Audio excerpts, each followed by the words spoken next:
សួស្តីបងប្អូនទាំងអស់គ្នាថ្ងៃនេះប៉ុស YouTube គឺកំពុង EDU នឹងលើកយកវិញ្ញាសាជីវវិទ្យាមួយទៀតមកចែកជូនបងប្អូនទាំងអស់គ្នាបានសិក្សាដើម្បីត្រៀមប្រឡងគឺវិញ្ញាសាទី9នៅក្នុងវិញ្ញាសានេះគឺខ្ញុំបានរៀបចំជាទម្រង់សំណួរចម្លើយដើម្បីងាយស្រួលមើលកុំឲ្យខាតពេលសូមចូលទៅមើលវិញ្ញាសាទាំងអស់គ្នា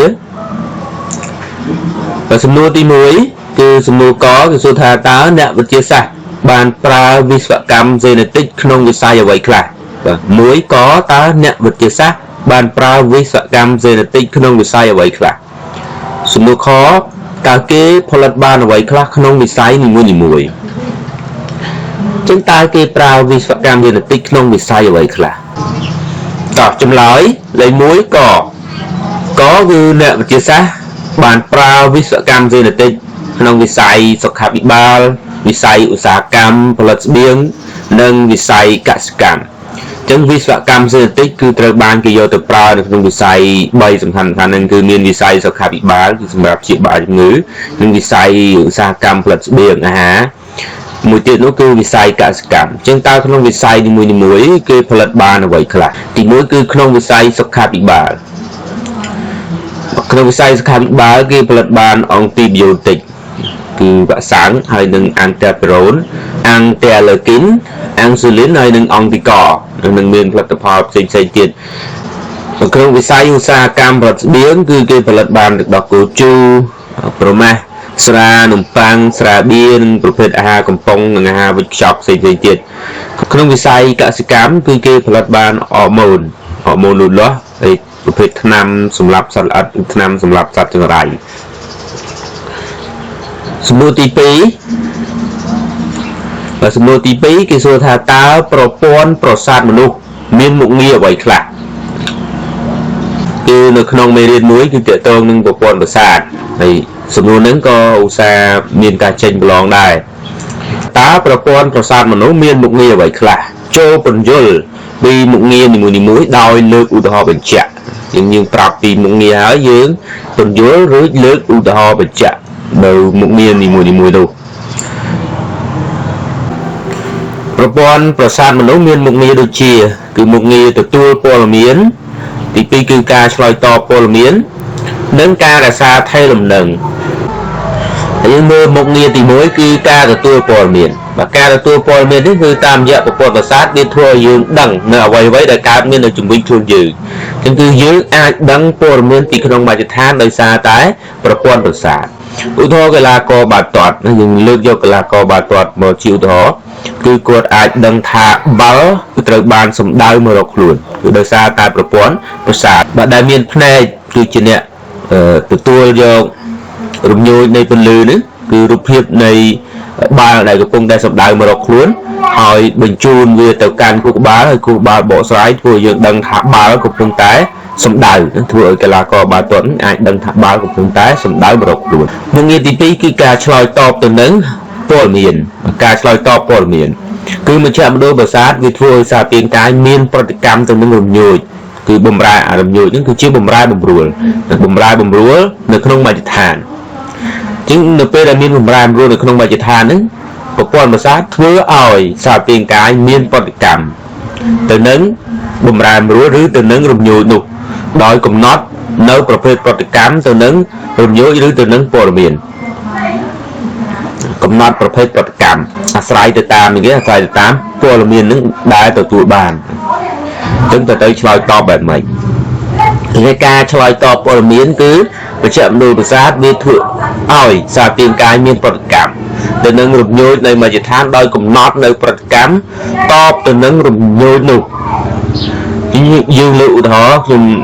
នឹងលើកយកឧទាហរណ៍តទៅនឹងកីឡាករបាល់ទាត់នឹងដដែលបើឧទាហរណ៍នៅពេលដែលកីឡាករបាល់ទាត់ដឹងថាបាល់កំពុងតែសម្ដៅមករកចឹងប្រព័ន្ធប្រសាទធ្វើឲ្យអ្នកចាំទីនេះគឺព្យាយាមចាប់បាល់កុំឲ្យបាល់ហ្នឹងចូលទីដោយការហោះលោតក្រាបឬនៅមួយកន្លែងអាស្រ័យទៅនឹងការមកនៃបាល់ចឹងថាបាល់ហ្នឹងវារត់មកយ៉ាងម៉េចហើយបោះពួយមកលក្ខណៈយឺតឬក៏លឿនអញ្ចឹងបើលឿនមក ហើយវាគៀកមកគាត់ពេកចឹងធ្វើឲ្យគាត់ទៅហក់លូតខ្លាំងដែរណាគឺការឆ្លើយតបព័ត៌មានគឺមជ្ឈមណ្ឌលប្រសាទឬប្រព័ន្ធប្រសាទរបស់យើងនឹងវាធ្វើឲ្យសារពាង្គកាយនឹងមានប្រតិកម្មតបទៅនឹងរំញោចយើងលើកឧទាហរណ៍នៅទីនេះគឺរំញោចនេះគឺជាបាល់ដែលកំពុងតែបោះពួយមកដោយកំណត់នៅប្រតិកម្មតបទៅនឹងរំញោចនោះបាល់បោះពួយមកឲ្យគាត់ជាអ្នកចាំទីអញ្ចឹងប្រតិកម្មរបស់គាត់ការតបរបស់គាត់ទៅនឹងបាល់នោះគឺការហក់លោតចាប់បាល់បើមុខងារមួយទៀតនោះគឺការរក្សាថេរលំនឹងការរក្សាថេរលំនឹងគឺបានន័យថាជាការរក្សាលក្ខខណ្ឌនៃមជ្ឈដ្ឋានក្នុងរាងកាយឲ្យនៅថេរបើទោះជាមានបម្រែបម្រួលនៅមជ្ឈដ្ឋានខាងក្រៅក៏ដោយប្រព័ន្ធប្រសាទក៏មានមុខងារជួយរក្សាថេរលំនឹងដែរគឺរក្សាថេរលំនឹងក្នុងសារពាង្គកាយដោយបញ្ជាឲ្យសារពាង្គកាយឆ្លើយតបឲ្យបានសមស្របទៅនឹងព័ត៌មានដែលទទួលបានឧទាហរណ៍ទាក់ទងនឹងកីឡាករបាល់ទាត់នឹងដដែលគឺក្នុងការដែលហក់លោតទៅចាប់បាល់នឹងដើម្បីឲ្យហក់លោតចាប់បាល់បាននឹងគឺប្រព័ន្ធប្រសាទរបស់អ្នកចាំទីនឹងត្រូវតម្រូវអត្រាដង្ហើមតម្រូវចង្វាក់បេះដូងដើម្បីផ្គត់ផ្គង់នៅថាមពលបន្ថែមសម្រាប់ឲ្យកីឡាករនឹងអាចហក់លោតចាប់បាល់ជាសំណួរនេះគឺអ្នកទាំងអស់គ្នាក៏អាច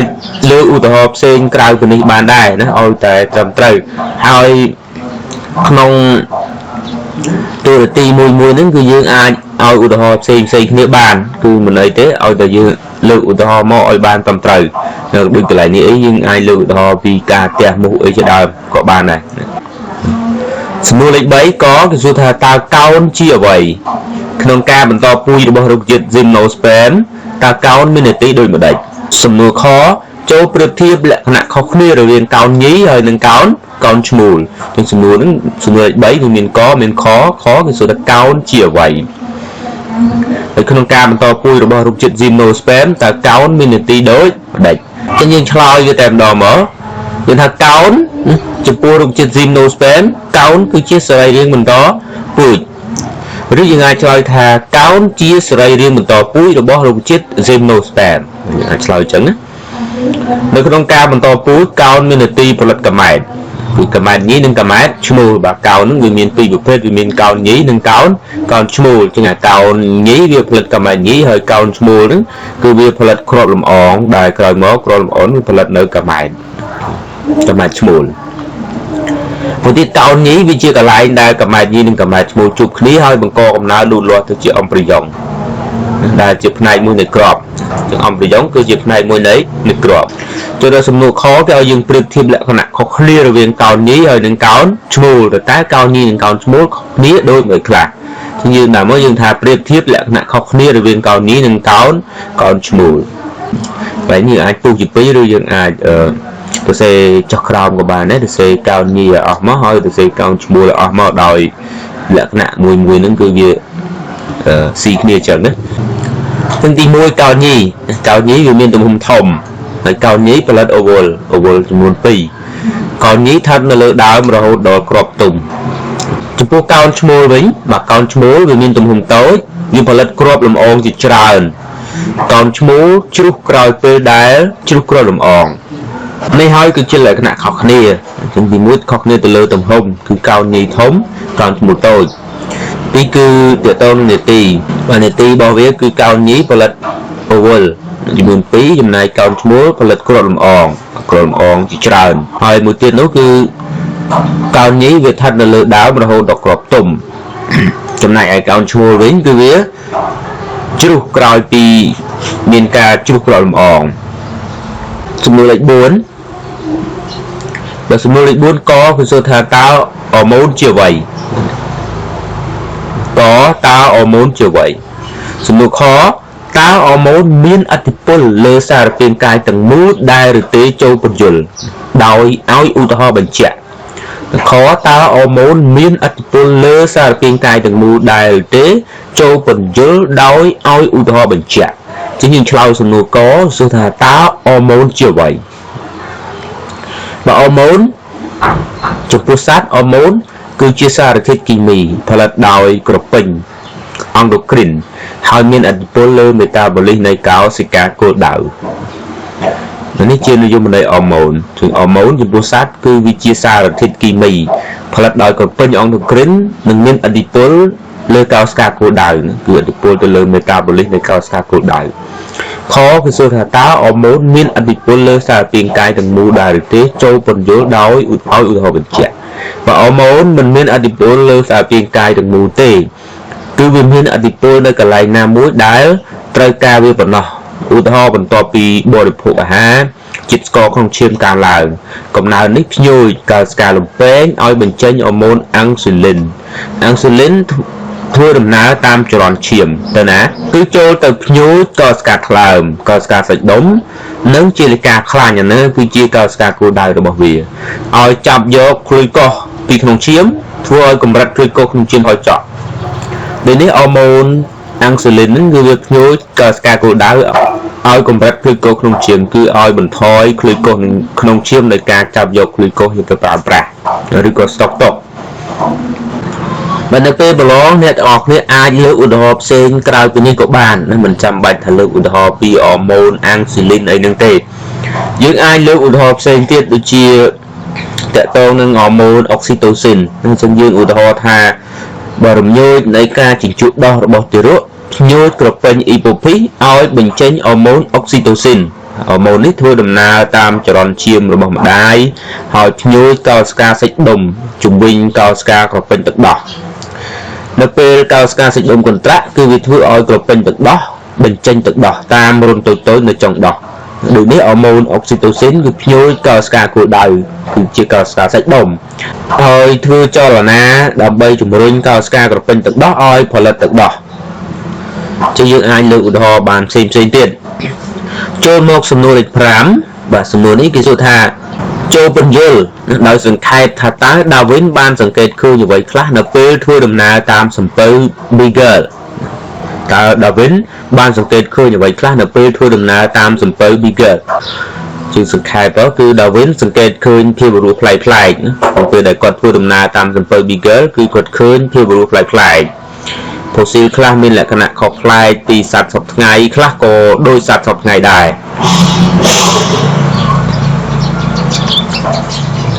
ខ្លះក៏មានលក្ខណៈដូចសត្វសពថ្ងៃដែរនៅលើប្រជុំកោះកាឡាប៉ាកូសភាពរស់មានលក្ខណៈប្លែកៗខុសគ្នាពីកោះមួយទៅកោះមួយបើលក្ខណៈនីមួយៗគឺជាលក្ខណៈបន្ស៊ាំនៃភាពរស់ក្នុងមជ្ឈដ្ឋានមួយ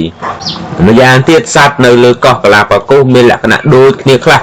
ជាមួយសត្វនៅលើទ្វីបអាមេរិកខាងត្បូងដូច្នេះ Darwin គឺបានសន្និដ្ឋានថាសត្វនៅលើកោះមានដើមកំណើតនៅលើទ្វីបបាទនេះគឺជាការសង្ខេបនៅអ្វីដែល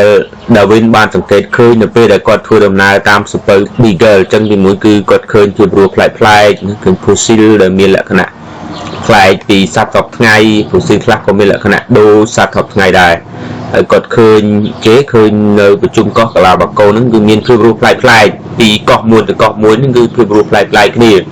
ដែលលក្ខណៈប្លែកៗគ្នានោះគឺជាលក្ខណៈបន្ស៊ាំនៃភាពរស់ក្នុងមជ្ឈដ្ឋាននីមួយៗម្យ៉ាងទៀតសត្វនៅលើកោះកាឡាប៉ាកូសមានលក្ខណៈដូចគ្នាខ្លះជាមួយសត្វនៅលើទ្វីបអាមេរិកខាងត្បូងគាត់ក៏សន្និដ្ឋានថាសត្វនៅលើកោះមានដើមកំណើតនៅលើទ្វីបចូលដល់សំណួរលេខ6ដោយម្ដេចហៅថាសរីរាង្គអូម៉ូឡូកសរីរាង្គអាណាឡូកបាទអូខេសរីរាង្គយើងស្គាល់ណាពីថាសរីរាង្គនេះហើយអូម៉ូហ្នឹងគឺសំដៅថាដូចគ្នាហើយវាផ្ទុយនឹងពាក្យថាអាណាបើលោកគហ្នឹងគឺសំដៅទៅលើទីតាំងសរីរាង្គអូម៉ូឡូកគឺជាសរីរាង្គដែលមាននីតិខុសគ្នាតែមានរូបគុំដូចគ្នានៅក្នុងប្លង់តែមួយហើយមានដើមកំណើតពីពង្រៀងដូចគ្នានៅក្នុងដំណាក់កាលអមឬយ៉ងបើយើងឧទាហរណ៍ដូចជាស្លាបប្រជាវហើយនឹងដៃមនុស្សអញ្ចឹងយើងឃើញមានឆ្អឹងដូចគ្នាគង់ឡើងដូចឆ្អឹងដូចគ្នាប៉ុន្តែដៃមនុស្សវិញគឺសម្រាប់ចាប់កាន់នៃវត្ថុអីផ្សេង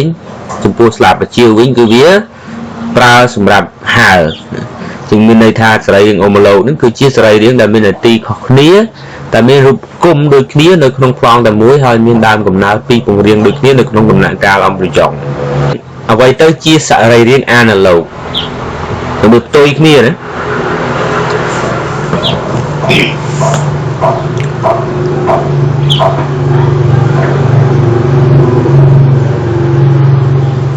ចុះអ្វីទៅជាសរីរាង្គ analog អញ្ចឹងសរីរាង្គ analog វាផ្ទុយពីសរីរាង្គ homolog ដូច្នេះយើងឆ្លើយមកថាសរីរាង្គ analog គឺជាសរីរាង្គទាំងឡាយណាដែលមាននតិដូចគ្នាតែមានរូបគុំខុសគ្នានេះគឺជាសរីរាង្គ analog បើឧទាហរណ៍ដូចជាស្លាបមេអំបៅហើយនឹងស្លាបអាស័យអញ្ចឹងវាសម្រាប់ហើរដូចគ្នាតែបើនិយាយពីរូបគុំមកវាគឺខុសគ្នាចូលដល់សំណួរមួយទៀតបាទមានសំណួរមួយទៀតគឺសំណួរលេខ7បាទចូលពណ៌នាដំណើរការបកស្រាយរលកសូរបាទតើនឹងមេរៀនសរីរាង្គវិញ្ញាណបាទចម្លើយគឺ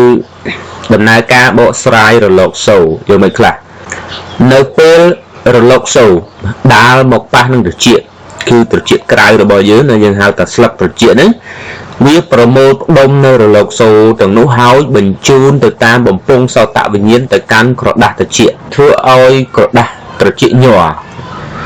ហើយកណាក្រដាសត្រចៀកញ័រគឺវាធ្វើឲ្យឆ្អឹងតូច3នៃឆ្អឹងត្រចៀកកណ្ដាលហ្នឹងញ័រដែរជាងកាលណារលកសូរមកប៉ះនឹងត្រចៀកគឺអាស្លឹកត្រចៀករបស់យើងហ្នឹងឬយើងហៅថាត្រចៀកក្រៅគឺវាប្រមូលផ្ដុំរលកសូររួចបញ្ជូនរលកសូរទាំងហ្នឹងទៅតាមបំពង់សោតវិញ្ញាណទៅកាន់ក្រដាសត្រចៀកធ្វើឲ្យក្រដាសត្រចៀកញ័រហើយលំញ័រនៃក្រដាសត្រចៀកនេះវាទៅឆ្លងកាត់តាមឆ្អឹងតូច3នៃឆ្អឹងត្រចៀកកណ្ដាលទៅកាន់ត្រចៀកក្នុងលំញ័រនៃឆ្អឹងតូចទាំង3នេះគឺញ័រផ្ទុកទៅនឹងផ្ទះស្ដើងនៃបង្អួចរាងពងក្រពើលំញ័រនេះធ្វើឲ្យសារធាតុក្នុងបំពង់រាងគូតខ្យងញ័រដែរបណ្ដាលឲ្យរោមល្អិតនៃកោសិកាធ្មួលស្រទាប់ក្នុងបំពង់រាងគូតខ្យងញ័របន្ទាប់មកកោសិកាធ្មួលក៏បដូរលំញ័រឲ្យទៅជាអង្គភ្លេចប្រសាទដឹកនាំតាមសរសៃប្រសាទសតវិញ្ញាណទៅកាន់សម្បកខួរក្បាលហើយនៅទីនោះលំញ័រត្រូវបានបកប្រែឲ្យទៅជាសំឡេងដែលធ្វើឲ្យយើងឮសំណួរលេខ8សំណួរលេខ8សួរថានៅក្នុងសារពាង្គកាយមនុស្សតើប្រូតេអ៊ីនដែលបានមកពីសារពាង្គកាយផ្សេងនៅតែរក្សាយថាប្រភេទរបស់វាដែលឬទេចូលពន្យល់ចឹងមនុស្សគឺអាចទទួលបានប្រូតេអ៊ីនតាមរយៈការបរិភោគអាហារចឹងប្រូតេអ៊ីនហ្នឹងវាមាននៅក្នុងប្រភពអាហារនៅពេលដែលយើងបរិភោគអាហារដែលអាហារនោះបានមកពីចំណែកឬក៏ផ្នែកណាមួយនៃសារពាង្គកាយដទៃហើយយើងហូបសាច់សត្វឬក៏បរិភោគបន្លែផ្លែឈើចឹងយើងអាចទទួលបានប្រូតេអ៊ីនចូលទៅក្នុងសារពាង្គកាយរបស់យើងចឹងសួរថានៅពេលដែលប្រូតអ៊ីនដែលយើងទទួលបានពីប្រភពអាហារហ្នឹងចូលទៅក្នុងសារពាង្គកាយរបស់យើងហើយវានៅតែរក្សាយថាប្រភេទរបស់វាដដែលឬមួយក៏វាត្រូវបានផ្លាស់ប្ដូរចូលពន្យល់មកចម្លើយគឺវាមិនអាចនៅតែរក្សាយថាប្រភេទរបស់វាបានទៀតទេពីព្រោះថាប្រូតអ៊ីនដែលបានមកពីអាហារដែលយើងបរិភោគហ្នឹងគឺប្រដាប់លាអាហាររបស់យើងនឹងធ្វើការបំបែកវាក្រោមអំពើរបស់អង់ស៊ីមយថាប្រភេទនេះឲ្យទៅជាអាស៊ីតអាមីណេដែលអាស៊ីតអាមីណេនឹងត្រូវបានសម្រូបចេញពីប្រដាប់លាអាហារចូលទៅក្នុងចរន្តឈាមហើយដឹកនាំតាមចរន្តឈាមទៅកាន់កោសិកាផ្សេងៗរបស់សារពាង្គកាយបន្ទាប់មកនៅក្នុងកោសិការបស់សារពាង្គកាយគឺអាស៊ីតអាមីណេនឹងត្រូវបានយកទៅប្រើប្រាស់ដើម្បីសំយោគប្រូតអ៊ីនថ្មីគឺដោយមានការតម្រៀបនៅដំណរលំដាប់របស់អាស៊ីតអាមីណេនឹងក្នុងដំណរលំដាប់មួយជាក់លាក់ផ្សេងទៀតដើម្បីសំយោគប្រូតអ៊ីនពិសេសផ្ទាល់របស់សារពាង្គកាយចឹងគឺវាមិនអាចរក្សាយថាប្រភេទរបស់វាបានទេពីព្រោះប្រូតអ៊ីននឹងត្រូវបានបំបែកប្រូតអ៊ីនវាកើតចេញពីអាស៊ីតអាមីណេដំណរលំដាប់នៃអាស៊ីតអាមីណេតម្រៀបគ្នាក្នុងដំណរលំដាប់ជាក់លាក់ណាមួយជានៅពេលដែលបំបែកគឺវាផ្ដាច់អាស៊ីតអាមីណេនឹងឲ្យទៅជាអាស៊ីតអាមីណេសេរី ឲ្យខ្លាយទៅជាអាស៊ីតអាមីណេមួយដែលវាមិនជាប់គ្នាទៀតទេបន្ទាប់មកកោសិការបស់យើងធ្វើការចងភ្ជាប់នៅអាស៊ីតអាមីណេទាំងនោះឡើងវិញប៉ុន្តែមិនមែនតាមដំណរលំដាប់ដូចមុនទេគឺដំណរលំដាប់មួយផ្សេងទៀតដើម្បីបង្កើតជាប្រូតេអ៊ីនពិសេសផ្ទាល់របស់សារពាង្គកាយនៅក្នុងវិញ្ញាសានេះគឺមានលំហាត់មួយផងដែរសូមមើលប្រធានលំហាត់ទាំងអស់គ្នាបន្តិចទៅ